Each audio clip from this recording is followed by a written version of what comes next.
အားလုံးပဲမင်္ဂလာပါကျွန်တော်ရဲ့ Innovative Creation Channel လေးမှာပြန်လဲကြိုဆိုလိုက်ပါတယ်ကျွန်တော်ဒီညမျှဝေပြီးသွားခြင်းတဲ့အကြောင်းအရာလေးကတော့ Photoshop နဲ့ပတ်သက်ပြီးတော့ Photoshop tool လေးတွေနဲ့ tool လေးတွေကိုအသုံးပြုပြီးတော့ဘယ်လိုနှစ်ဖူးကျင်းအောင်လုပ်ရမလဲဆိုတာကိုကျွန်တော်မျှဝေပြီးသွားမှာဖြစ်ပါတယ်အရင်ဦးဆုံးအနေနဲ့ဒီ tool လေးကိုယူပြီးတော့ကျွန်တော် select မှတ်လိုက်မယ်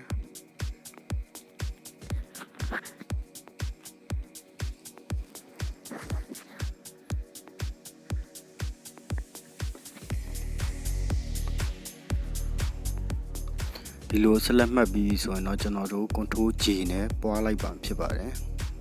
ဒီမှာလေးရတစ်ခုပြီးမှပေါ်လာပါပြီ။ပြီးသွားရင်ကျွန်တော် Ctrl T ကိုနှိပ်ပြီးတော့ right click ထောက်မယ်။ right click နှိပ်ပြီးသွားတာနဲ့အဲ့ထဲက web ကိုရွေးမှာဖြစ်ပါတယ်။ web ကိုရွေးပြီးသွားရင်တော့ကိုလိုချင်တဲ့အနေအထားရာဒီနှစ်ဖူးနဲ့စပင်းကိုကျွန်တော်တို့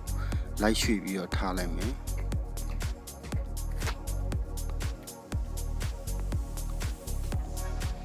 ကိုလိုချင်တဲ့အနေထားရောက်ပြီဆိုတော့ကျွန်တော် enter ခောက်ချလိုက်မှာဖြစ်ပါတယ်။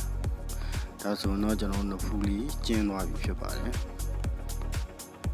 ပြီးသွားရင်တော့ကျွန်တော်တို့ဒီမှာအပေါ်မှာအဆက်အရာလေးပေါ်နေတဲ့အတွက်ကျွန်တော်တို့အဲ့အဆက်အရာလေးကိုမတိတောက်လို့ကျွန်တော်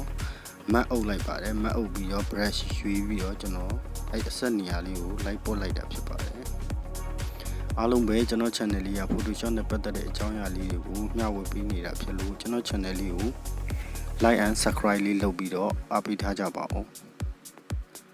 ကျွန်တော် channel လေးကနေအမြဲတမ်းတစ်ခုခုရရှိအောင်ကျွန်တော်အမြဲကြိုးစားပြီးတော့ဗီဒီယိုလေးတွေကိုတင်ဆက်ပေးသွားမှာဖြစ်လို့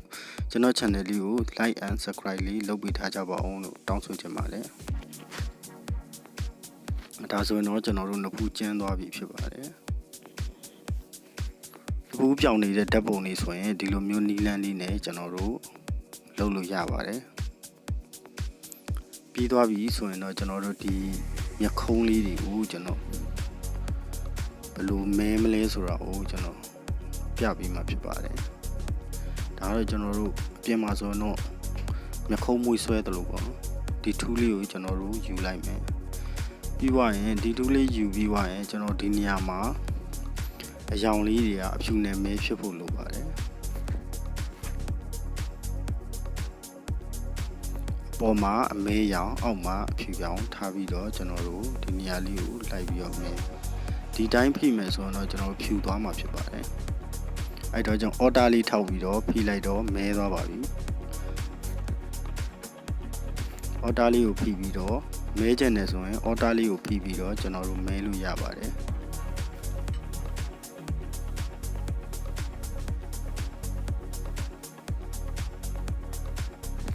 အရန်ကြီးမဲတာမျိုးကိုမလိုချင်ဘူးဆိုတော့ကျွန်တော်တို့အပေါ်မှာဒီရာဂိုင်နှုန်းလေးကိုကျွန်တော်တို့လျှော့ပြီးတော့အသုံးပြုလို့ရပါတယ်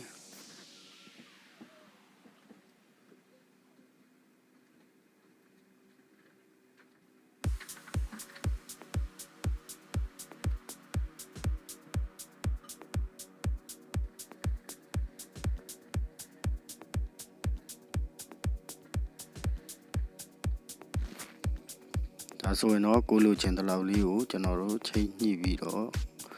မျက်ခုံးမှုကိုကျွန်တော်မျက်ခုံးမှုဆွဲလိုက်ပြီးဖြစ်ပါတယ်ပြီးသွားပြီဆိုတော့ကျွန်တော်တို့ဒီမျက်လုံးအိမ်တွေကိုမျက်လုံးတစ်စုံကအရေးကြီးတဲ့အတွက်မျက်လုံးတွေတောက်တောက်ပပလိုချင်တယ်ဆိုရင်တော့ကျွန်တော်တို့ဒီနေရာမှာဒီ tool လေးကိုယူပြီးတော့ဒီတိုင်းနှိပ်မယ်ဆိုရင်အဖြူ order လေးခံနှိပ်မယ်ဆိုရင်တော့ဒီနေရာမှာအမဲရောင်လေးကိုကျွန်တော်တို့အယောင်တင်ပေးတာဖြစ်ပါတယ်ဒီနေရာမှာဆိုရင်ကျွန်တော် order ကိုဖိပြီးတော့နှိပ်မယ် order လေးကိုဖိပြီးတော့ကျွန်တော်တို့လိုက်ပြီးဆွဲလိုက်မယ်ဒီဘေးသားတွေကိုတော့ကျွန်တော်တို့ဒီတိုင်းအဖြူပဲထားမှာဖြစ်ပါတယ် order ကိုမဖိဘဲနဲ့လိုက်ထောက်မှာဖြစ်ပါတယ်ဒီနေရာမှာကျွန်တော် order ကိုမဖိဘဲလိုက်ထောက်လိုက်မယ်ဖြူသွားပြီဒါဆိုတော့တောက်ပတဲ့မျက်ဝန်းလေးဖြစ်အောင်ကျွန်တော်လိုက်လုပ်တာဖြစ်ပါတယ်နောက်ညတွေမှာလည်းကျွန်တော်ဒီဇိုင်းဆွဲနည်း Photoshop နဲ့ဓာတ်ပုံပြင်နည်းတွေကိုကျွန်တော်အမြဲတမ်းမျှဝေတင်ဆက်ပေးသွားမယ့် channel လေးဖြစ်လို့ကျွန်တော် channel လေးကို like and subscribe လေးနှိပ်ပြီးအားပေးထားကြပါဦးအသစ်တင်တိုင်းသိရှိရအောင်လဲဘေးက notification ခေါင်းလောင်းလေးကိုနှိပ်ထားပြီးလို့ရပါတယ် ဒါဆိုရင်ကျွန်တော်နှစ်ဖူးလည်းကျင်းပြီးသွားပြီကျွန်တော်မျက်လုံးလေးကိုလည်းဆူဆူတောက်တောက်ပပလေးဖြစ်အောင်လုပ်ပြီးသွားပြီဆိုတော့ဒီနှခမ်းလေးကိုဒီတူးလေးသုံးပြီးတော့ကျွန်တော်တို့အယောင်ထဲမှာဖြစ်ပါတယ်ဒီတူးလေးတွေရဲ့အသုံးဝင်ပုံကိုကျွန်တော်ဒီညမျှဝေပြီးသွားတာဖြစ်တဲ့အတွက်ဒီတူးလေးတွေကိုပြန်ပြီးတော့လေ့ကျင့်လို့ရပါတယ်သူကတော့အရင်ဆုံးဆက်လက်မှတ်မယ်မှတ်ပြီးသွားရင်ကျွန်တော်ဟိုနေရာရဲ့ hue saturation ကိုရွေးလိုက်မယ်ဒီတိုင်းရွေးပြီဆိုရင်ကျွန်တော်တို့တိတာနေတဲ့အတွက်ကျွန်တော်တို့ feather ပေးပြီးတော့ရွေးတာပိုကောင်းပါတယ်ဒီတိုင်းဆိုရင်ကျွန်တော်ဘေးအဆက်တွေအပြက်ပြက်ကြီးဖြစ်နေမှာဆိုလို့ကျွန်တော်အရင်ဆုံးအနေနဲ့ feather ရွေးဆက်လက်မှတ်လိုက်မယ်ပြီးရင် feather ပေးလိုက်မယ်9လောက်ပေးလိုက်ပြီးပါရင်ကျွန်တော်ဒီနေရာမှာ hue saturation ကိုရွေးပါတယ် feather ပေးဖို့ဆိုရင် shortcut အနေနဲ့ shift F ကိုနှိပ်ပါတယ် shift F6 ပါပြီးသွားရင်တော့ကျွန်တော်ဒီနေရာမှာကျွန်တော်အရောင်လေးလိုက်ထည့်လို့ရပါတယ်ကိုလိုချင်တဲ့အရောင်လေး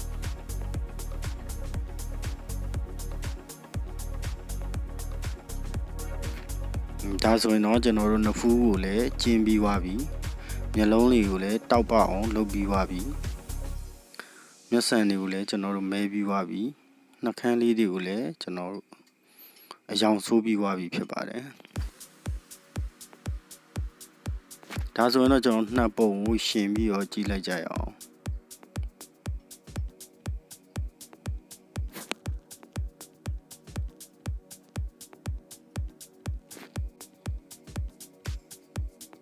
ဒါကမပြင်ရသေးတဲ့ပုံ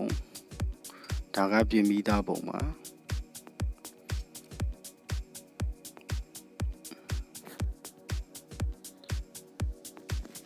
ဒါကမပြင်ရသေးတဲ့ပုံကိုကျွန်တော်တို့အနီးကပ်ဆွဲပြီးကြည့်တာပါ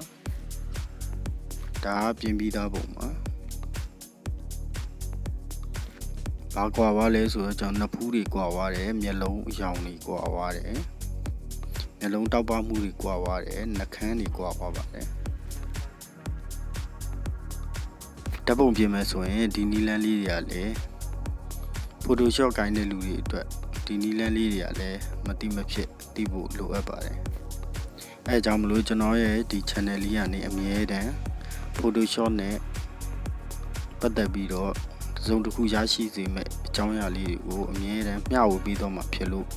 ကျွန်တော် channel လေးကို like and subscribe လေးနှိပ်ပြီးတော့အသစ်တင်တိုင်းသိရှိရအောင်ဘေးက notification ခေါင်းလုံးလေးကိုနှိပ်ထားကြပါဦး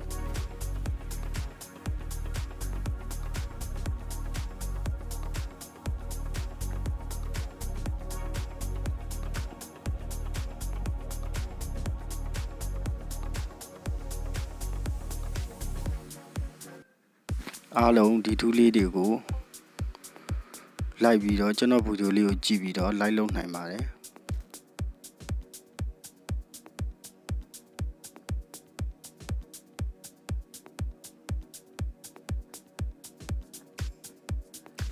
ဒါကတော့ပြင်ပြီးသားပုံနဲ့မပြင်ရသေးတဲ့ပုံကျွန်တော်ရှင်းပြထားတာဖြစ်ပါတယ်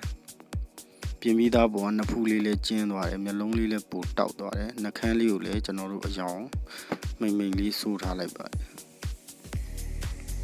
အားလုံးကျေးဇူးတင်ပါတယ်